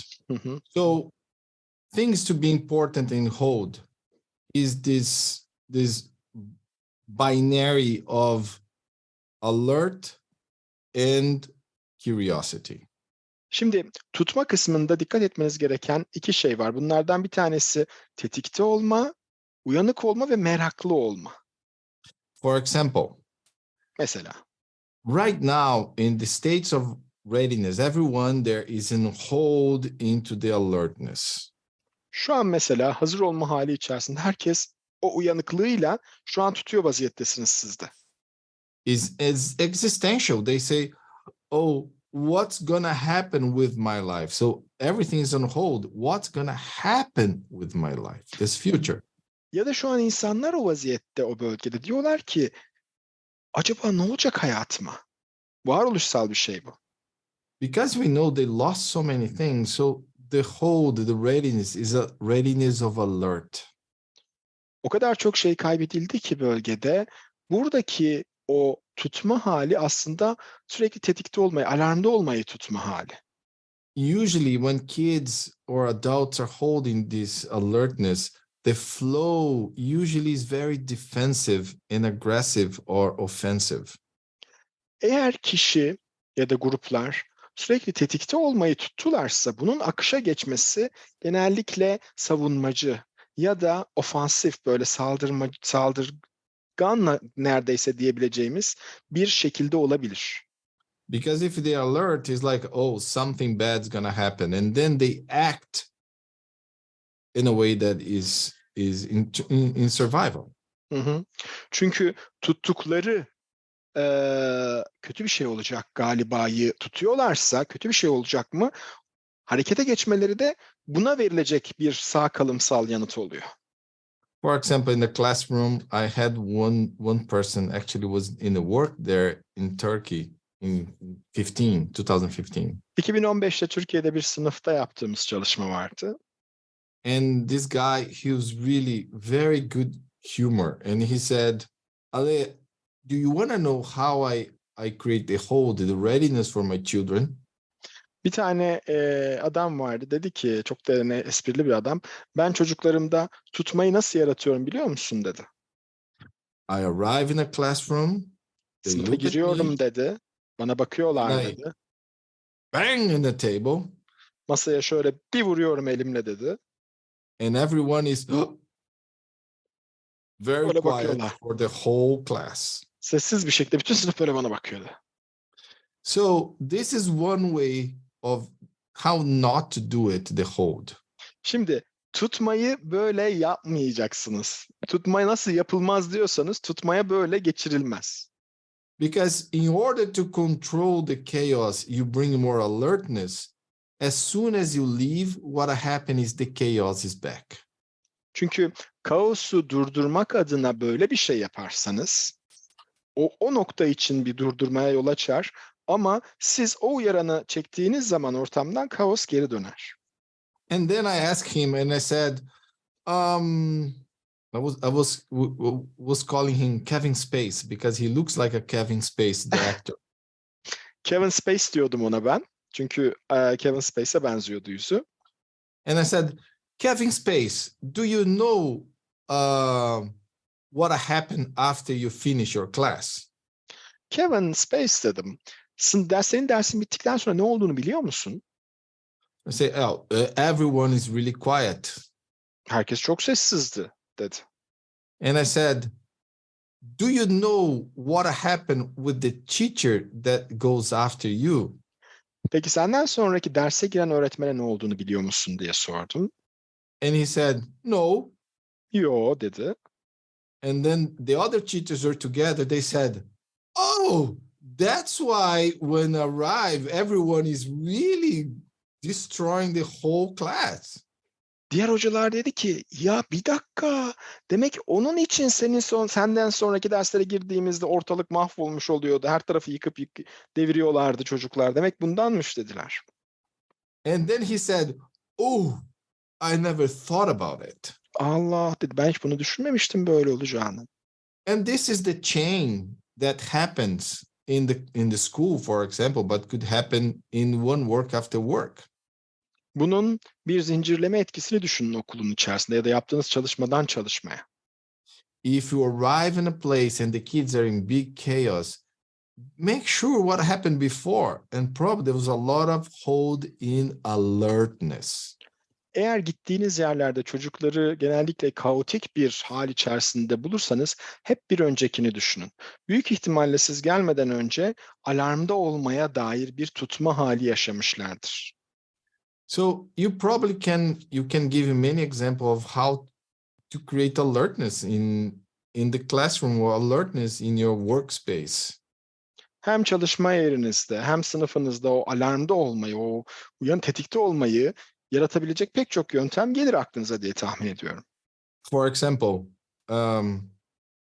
someone come to you or in the meeting and says, I heard one of us is going to be fired. Diyelim ki şirkettesiniz, arkadaşlarınızdan biri geliyor. Ya biliyor musun aramızdan birini işten çıkaracaklarmış diyor. So everyone's gonna be a little bit in this alert mode. Herkes birazcık bunu duyan herkes ne yapar? Şöyle bir alarm moduna geçer değil mi? And the action and interaction for that would be defensiveness. Would be doing something that's not productive. Bunun aksiyonu, bunun etkileşimi savunmaya geçmektir. Bunun sonucu verimli olmayan bir takım eylemlere bürünmektir. So when you see children not doing what you ask, it's probably he's acting out of alertness. Eğer çalıştığınız çocuklar söyledikleriniz şeyi yapmıyorsa büyük ihtimalle tetikte olmayı, alarmda olmayı eyleme vuruyorlardır. Because he didn't understand the instruction and then he feel bad about it, he feels alert, you feel reprehended, and then he start to do something else. Çünkü can you say that again please this part? Yeah, so it's like they feel not heard. They're gonna think they're gonna be reprehended, and then they act out of fear. Duyulmadıklarını düşünecekler, bunun sonunda cezalandırılacaklarını düşünecekler ve korkudan eyleme vuracaklar. Genel olarak bu gerçekleşir. Or when you see kids that start to hide from you or hide from the others, so in the flow, in the action interaction, they're still holding a lot of alertness. So those are places that we cannot do in classes or in sessions. Ya da bazı çocukların saklandığını göreceksiniz sizden ya da diğerlerinden. Bunlar akışa geçtiklerinde de aslında pek çok alarmı ve tetikte olmayı tutuyor olacaklar. Tam anlamıyla bir akış olmayacak. İşte o da sizin hem bireyselde hem grupta yapacağınız çalışmalarda dikkat etmeniz gereken bir şey. Let me get one-on-one session, me and the child. Birebir seanstan bahsedelim. The child comes to my office or goes to a place that I'm working. Çocuk geldi benim terapime ya da ben onun olduğu yere gittim. And he's quiet, he doesn't want to cooperate, he is afraid of me. Çocuk sessiz, korkuyor, benimle işbirliği yapmak istemiyor. Is he acting based on alertness or curiosity? Sizce bu noktada alarmda olma üzerinden mi hareket ediyor, merak üzerinden mi hareket ediyor? Me, Ale, even if I say, oh, Ale, you're great, you're not doing any harm. But the fact is, something is triggering alert on him, and I need to facilitate that. I need to create curiosity. Hani ben desem bile, bak ne kadar güzel, hiç sağa solu yıkmıyor, devirmiyor, ne kadar uyumlu. Burada bileceğim ki aslında o alarm veren bir yerde duruyor. O yüzden onu meraka geçirmem gerekiyor. So, for example, when you have groups of kids and then you start with some sort of charade or some questions that's like I have a question that no one answer. Diyelim ki bir grup çocukla çalışıyorsunuz ve bir oyun oynayacaksınız, sessiz sinema gibi ya da bir şey olacak. Şunu söyleyerek başlayabilirsiniz. Benim bir sorum var, bunu kimse bilemez. Maybe one of you can do it. Belki biriniz yapabilir. Who like to do it? Raise your hand. Merak ediyorum, kim denemek ister, elini kaldırsın. We see this arousal of curiosity coming in, and then the flow will be the answer. The flow will be the activity. O merak yükseliyor, tutuluyor. Sonra akışı da cevabı verdiğiniz nokta ya da hadi şimdi şunu yapıyoruz dediğinizdeki o aktiviteyi yapmaları olacaktır. Did I answer the questions? I am, yeah? Bu soruyu cevaplayabildim diye umuyorum. Talimatları, adımları şeklinde. Okay. Very simple. Çok Just basit. transform the alertness in curiosity in the way you can do it. Yani bu alarmda olmayı meraka dönüştürmek. Özellikle o tutma adımında bunu kendi yolunuzla yapıyorsunuz. And then the hold will build in a way that's sustainable for the kids to flow and do what you're proposing them. Bu sürdürülebilir bir tutma olacak bu defa ve sonra onlara yapmasını önerdiğiniz, teklif ettiğiniz şeyi yaparak akışa geçecekler. Let me pause. İlknur. Yine İlknur'a dönelim. Thank you for the answer, Ale. Çok teşekkürler cevap için Ali. Soracağım bunu Halil'cim, senden rica ediyorum. Tabii. Bazen bir grup çocukla çalıştığımız için bazı çocuklarla gruptan iletişim kuramıyoruz. Bazıları yapılan çalışmayı sabote edebiliyor ya da daha fazla ilgi bekleyen çocuklar oluyor. Bu çocuklarla nasıl iletişim kuracağımız konusunda zorluklar yaşadık. Acaba bu çocuklarla iletişim kurmamız için bir önerisi var mı? Okay. When we work with the groups, there are some children who are not cooperating. Some of children are really hiding. Some of them are even trying to sabotage the play, or simply they need more attention. So can you give us some recommendations so that we can get in touch with them, we can communicate with them better? This is a great question. Çok güzel bir soru. So remember, to bring someone to cooperate together is a process that can take a little longer. Bir kere işbirliği yapmasını sağlamak bir grubun, çocuğun, birkaç bireyin o grupta, bu zaman alan bir şey. Hemen olacak bir şey değil. Sometimes it takes one session, sometimes it takes 10 sessions, 10 encounters. Bazen bu bir oturumda gerçekleşir, bazen üçünde, bazen 5-10 tane de gerçekleşebilir. But really always maintain this mindset of including those that are excluded. Ama sizin zihin yapınız dışarıda kalmış olanları kapsamaya yönelik olmalı hep. And usually the one that excluded is the one that's in high activation, is like the one that's going everywhere, doing many things and sabotaging things. Genellikle o dışarıda kalan da en çok aktive olmuş olandır. Sağa sola koşan, bir şeyleri sabote eden vesaire, aktivasyonu en yüksek olandır. Or the ones that is so quiet, they don't want to participate, but it's so silent that you say, that's okay. Let him do whatever he wants there. Ya da çok böyle sessiz hiçbir şekilde şey yapmıyor. Aman tamam ne yapalım, otursun burada diyorsunuz. So one of the things that we need to do is prepare the phase of readiness better. Burada yapılabilecek şeylerden bir tanesi hazır olma haline de yönelik daha iyi bir hazırlık yapmak. But Ali, are you saying that we don't need to do anything specific with the child? Yani çocukla spesifik bir şey yapmayalım mı diyorsun Ale diye sorabilirsiniz. I want to say there's more.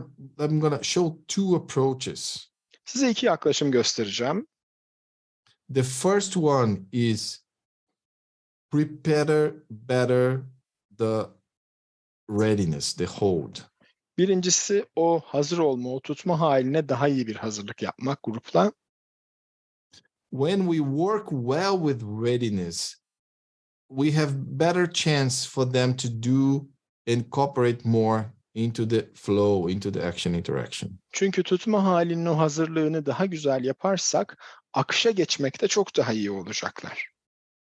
It means that when I'm working with children and I know he does not cooperate well, I don't want to reprimand them or anything. I just come to me and say, Ale, what you didn't do in readiness that make this boy unsafe?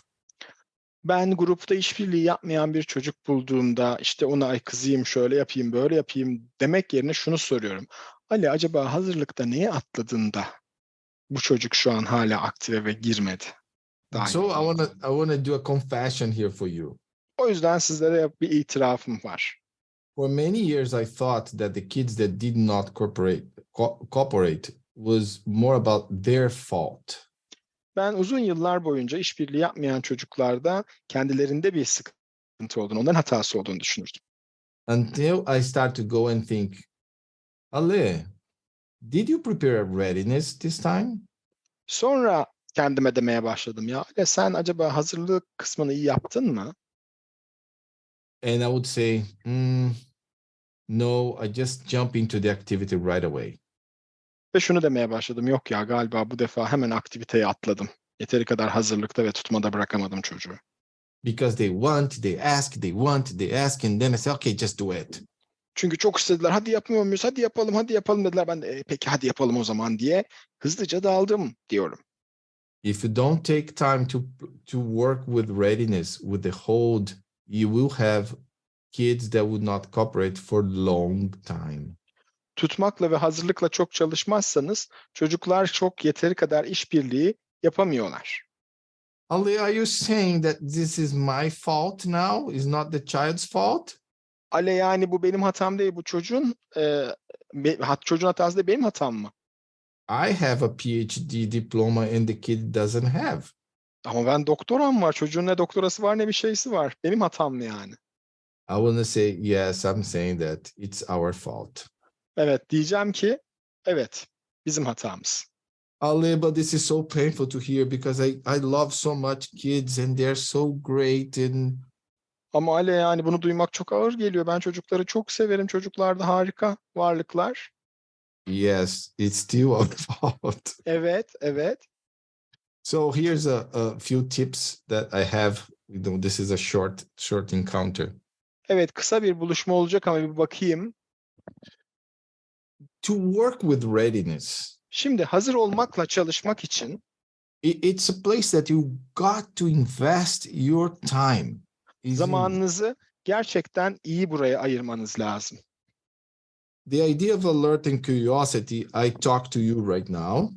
Şimdi merakı ortaya koymak için şimdi sizle konuşuyorum. Mesela merakı uyandırıyorum. The second thing I do and I check is this the capacity of the body to feel readiness is in place? Şimdi burada bedenin kapasitesi söz konusu. O hazır olmayı yerine getirebilmek. Mine and the child. Çocuğum ve benim. So what I mean by that is when I see a kid that cannot stop when I'm preparing, they are holding, they're running away. I know they cannot wait too long.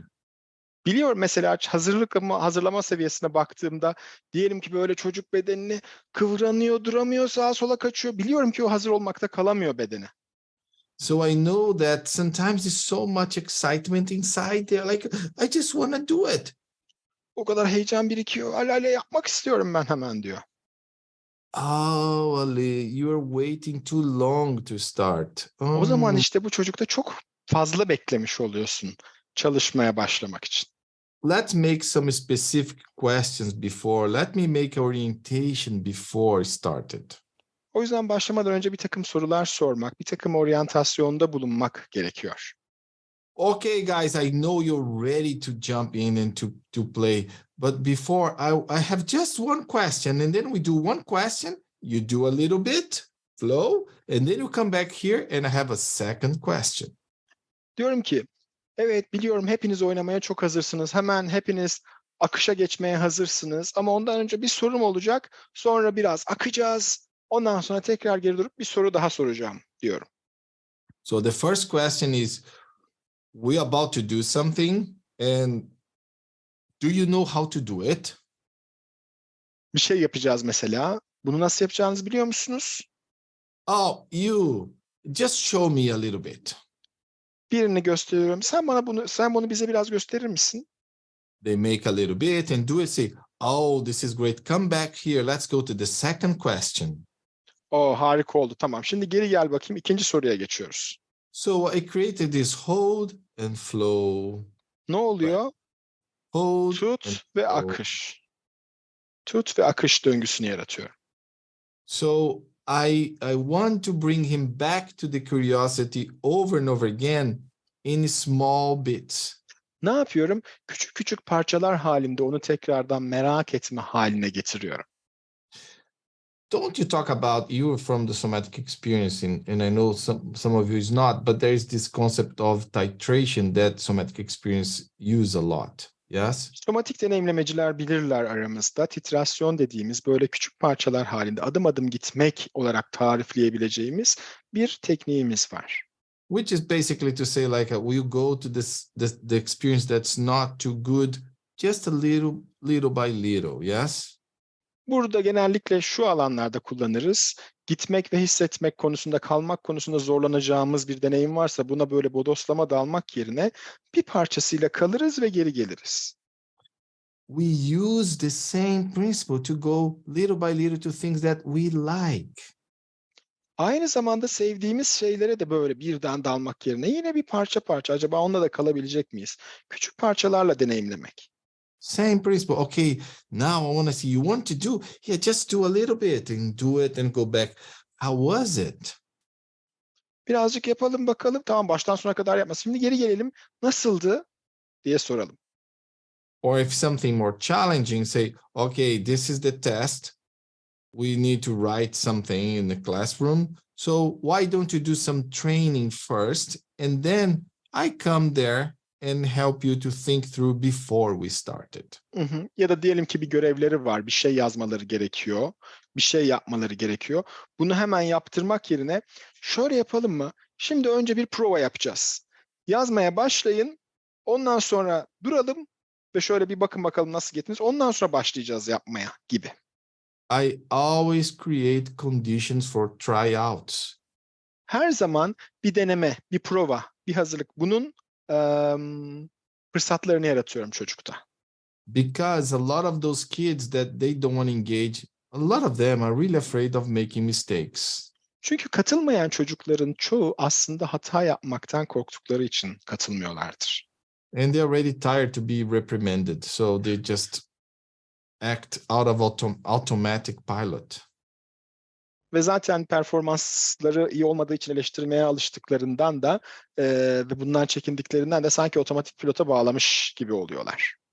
With this, you're going to reduce more the number of kids that is not engaging. And remember, this is a process, okay? Bunları yaptığınız işte o katılmayan çocukların sayısını daha da azaltacaksınız. Ama dediğim gibi bu bir süreç meselesi. And the other thing that I would do is really think about the triggers in the environment.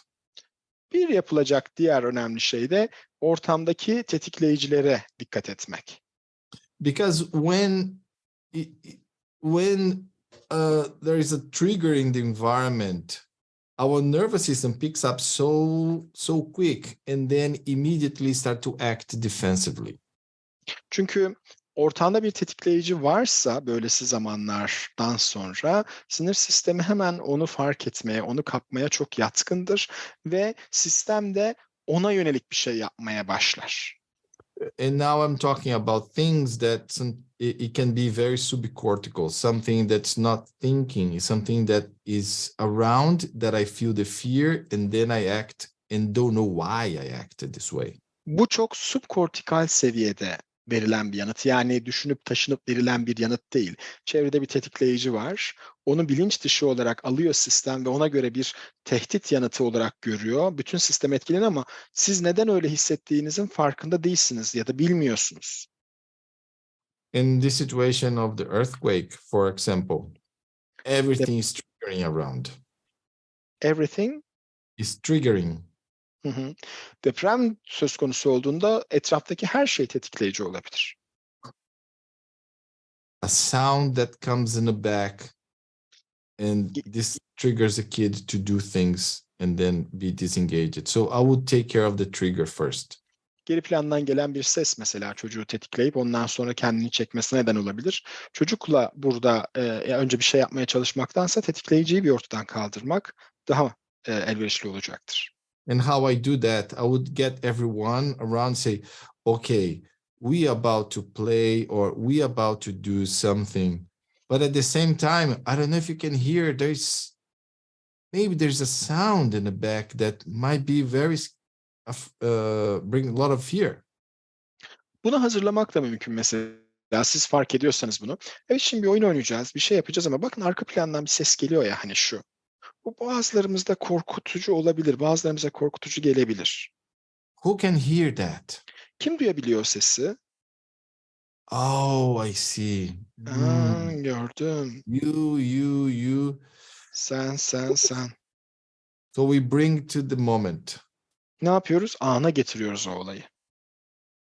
So let's take a moment. Hadi bir duralım.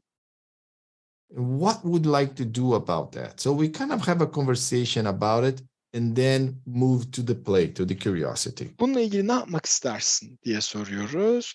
Birazcık üzerinde konuşturduktan sonra da tekrar merak içerisinde devam ediyoruz. What are the memories that bring? So we don't need to go too deep, but as soon as we name it, that makes it more safe for them. Neyi hatırlattı? Bunu soruyoruz. Ama çok fazla derine girmemize gerek yok. Zaten bir kere adını koyduktan sonra hani geri planda fark edilmez bir yerden etkilemek yerine siz adını koydunuz ve grubun dikkatine getirdiğinizde artık o kadar tehdit edici olmaz. Is it useful for you guys? Nasıl, faydalı oluyor mu? Aklınıza yatıyor mu? Ne dersiniz? Gunis, please. Güneş. Halil senden rica edeyim yine. Tabii ki Güneş. Şimdi sahada çok fazla online çalışmalar da yürütüyoruz. Dolayısıyla online ile ilgili gelen bir iki tane soru var. Onları yöneltmek istiyorum. Hı hı. Bunlardan birincisi online psikososyal destek için yaptığımız çalışmalarda aynı 3 aşamayı değerlendirebilir miyiz? Okay, we are also providing a lot of online support when we are working with children in the earthquake zone. So is it possible to translate these 3 stages to our online work as well? And what would you say about it, how this can be done? So now you're talking about individual, not groups. Is that right? Peki grup mu yapıyorlar yoksa bireysel mi çalışıyorlar online'da? Bireysel olarak gelmiş anladığım kadarıyla soru. Apparently individual. Oh, parent, individual. Hı hı. Well, when we talk about things that is about to happen or things that make us in a situation that pushes to do something, we are in this moment of readiness. Şimdi bir şeyin olmasını isterken ya da bir şey olmak üzereyken bunu gördüğümüzde bu bizi hazır olma haline getirir. So, for example, right now is a moment that a lot of people in online or in the area wants to do something. They want to put their hands, they want to save, they want to do something right now. Mesela şu an aramızda olanlar ya da bölgede olan pek çok kişi bu hazır olma halinde. Nedir? Çünkü bir şey yapmak istiyorlar, yardım etmek istiyorlar, temas etmek istiyorlar. So the doing that was happening in their normal life now is dislocated to do this rescue, this reorganization. Normalde yaptığı şeyler ne oldu şimdi? Bütün bu işte kurtarma çalışmaları vesaireyle başka bir güzergaha oturdu. By the way, Ale, they mean usually a group, not individual, because they connect on the tent when they're in the tent. Okay, so let me reorient here. Yani Halil oraya bir Güneş. açıklama koyalım mı? Aslında bireysel çalışmak için bağlanıyorlar ama diyorlar ki çadırlar çok kalabalık olduğu için tam olarak gerçek bir bireysel çalışma olamıyor. O yüzden ikinci soru da çadırla ilgiliydi aslında.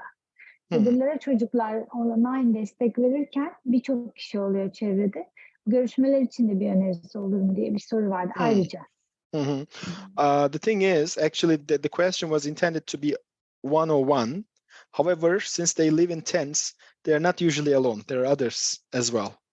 And it is usually, it cannot be a fully one-on-one interaction. There are others, maybe there are other children. So can you just think about in such a context that how can we help and how can we implement this 3-stage?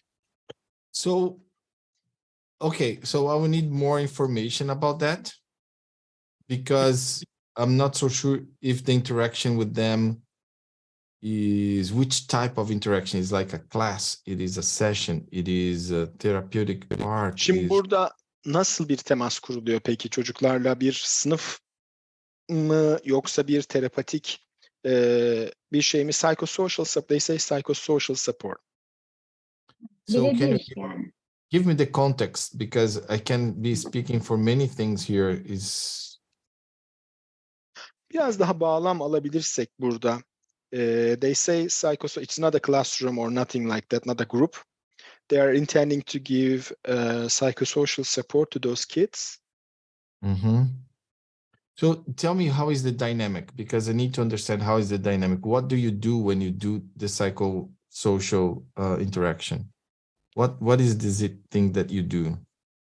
Peki ne yapılıyor tam olarak? Buradaki dinamik ne? Bunu birazcık görmem lazım. Psikososyal destek ama hani ne yapılıyor? Bunu bilirsem belki daha iyi yardımcı olabilirim. Halil chatte görüyorsun diye sustum ama klinik psikoloğum, çocukta ayrılık kaygısı var mesela şu an diyor. Okay. She's saying I'm a clinical psychologist and the child is suffering from anxiety of separation. What I do is we connect, we create relationship, we observe. That's what we mainly do.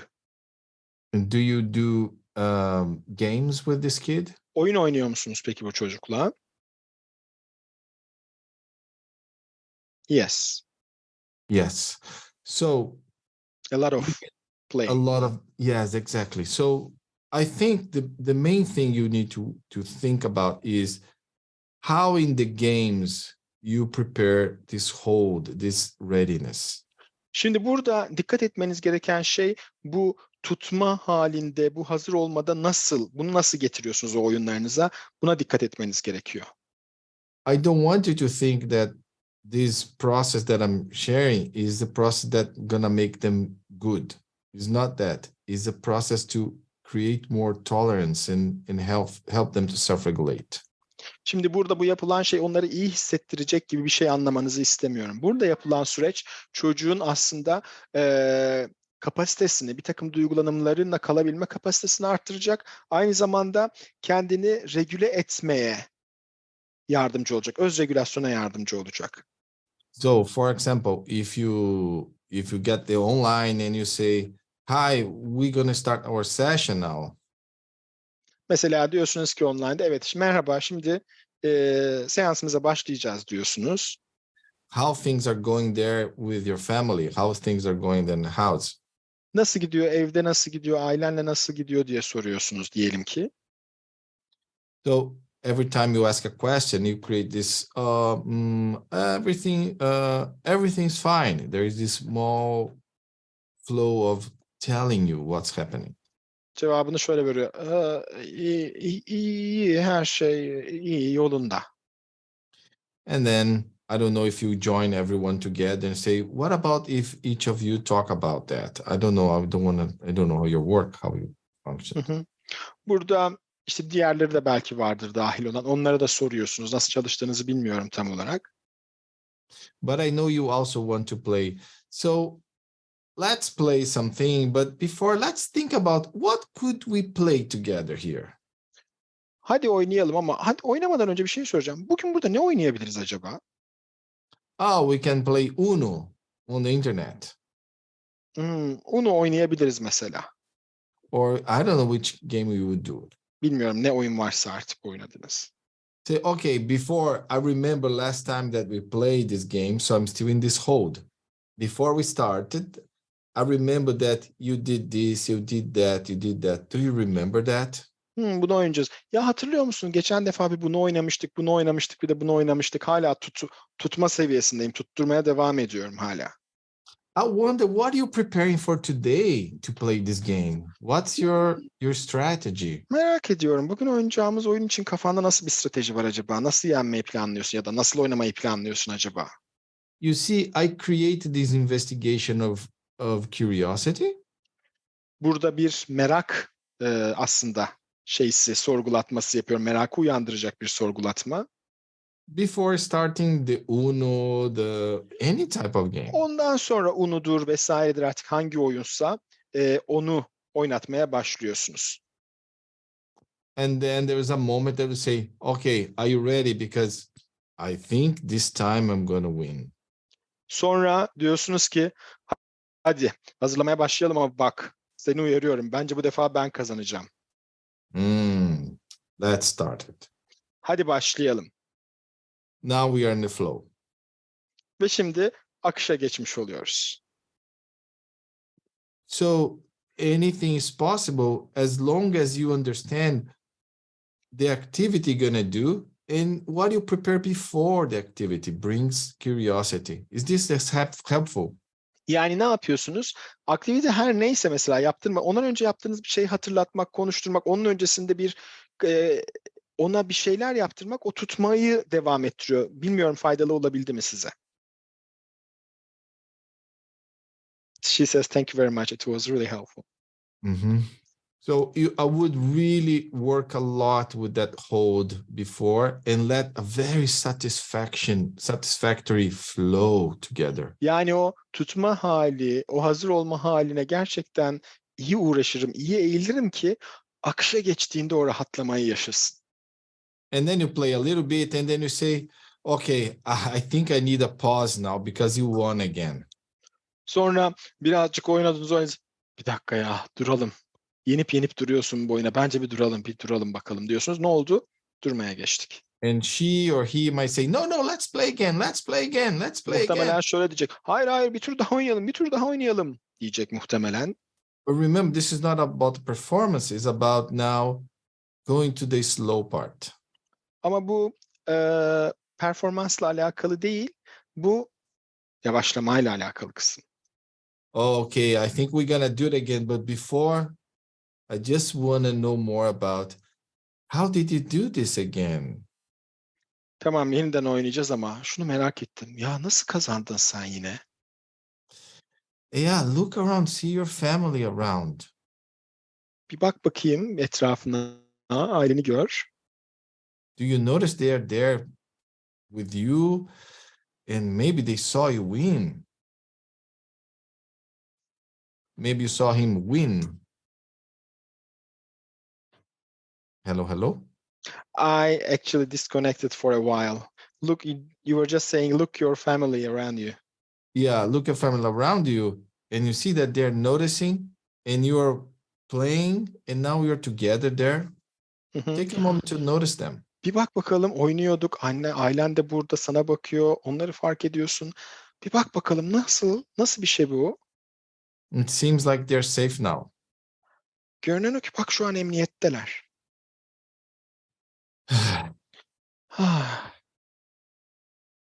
Let's go back, let's go again.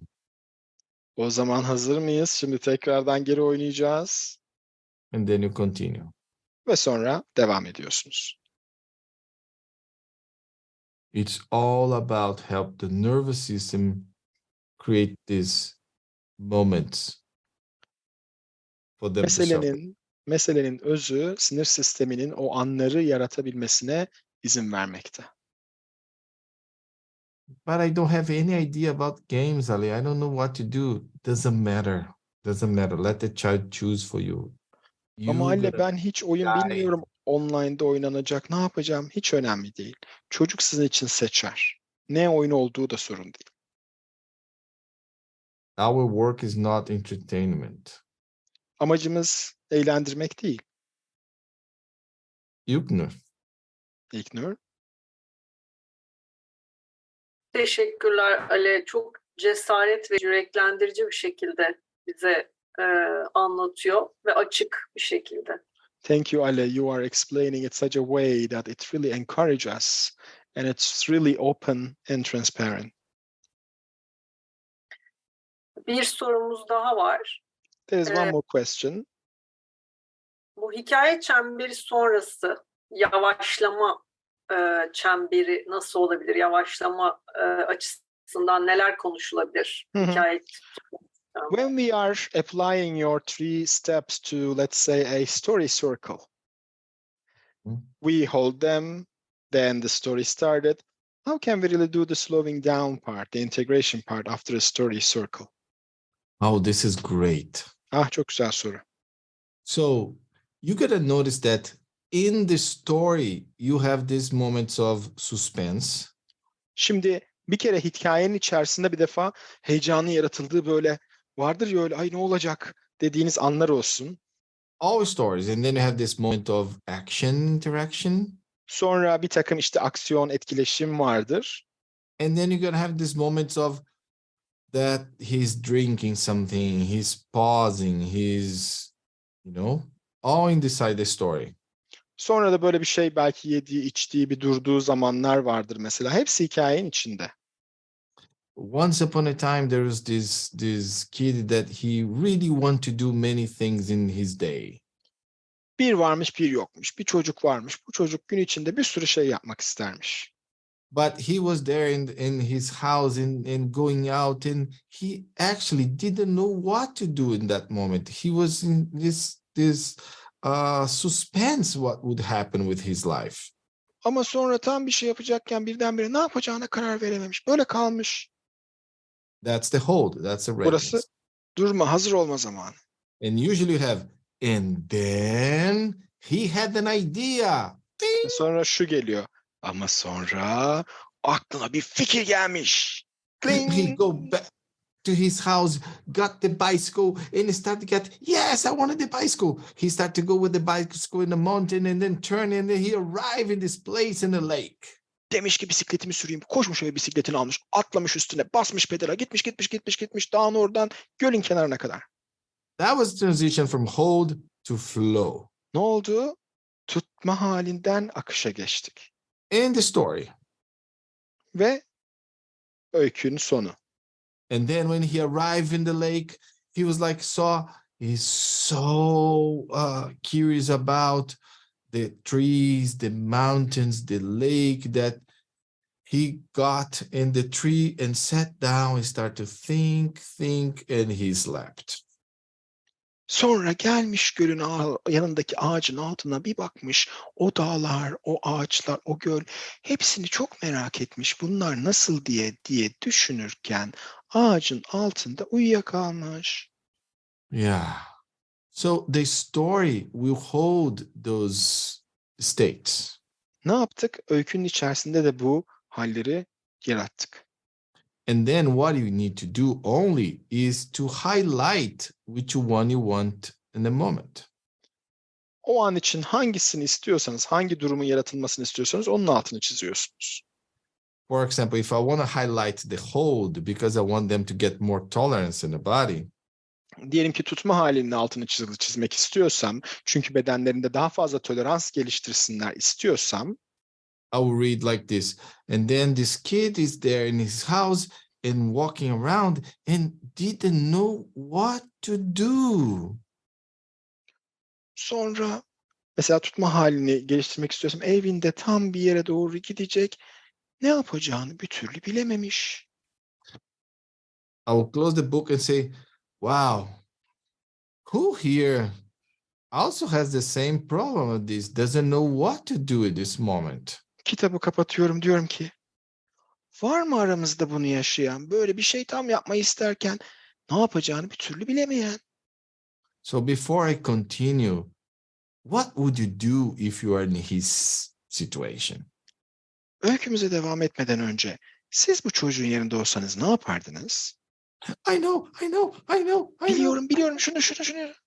Erkan. Even if he's a teenager, you can do the same thing.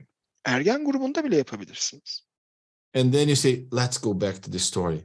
Sonra That's diyorsunuz ki bakalım çocuk ne yapmış deyip açıp okumaya devam ediyorsunuz. He understand, and then he start to flow in his body. It seems like I would just give some things like his body start to get some flow in the body.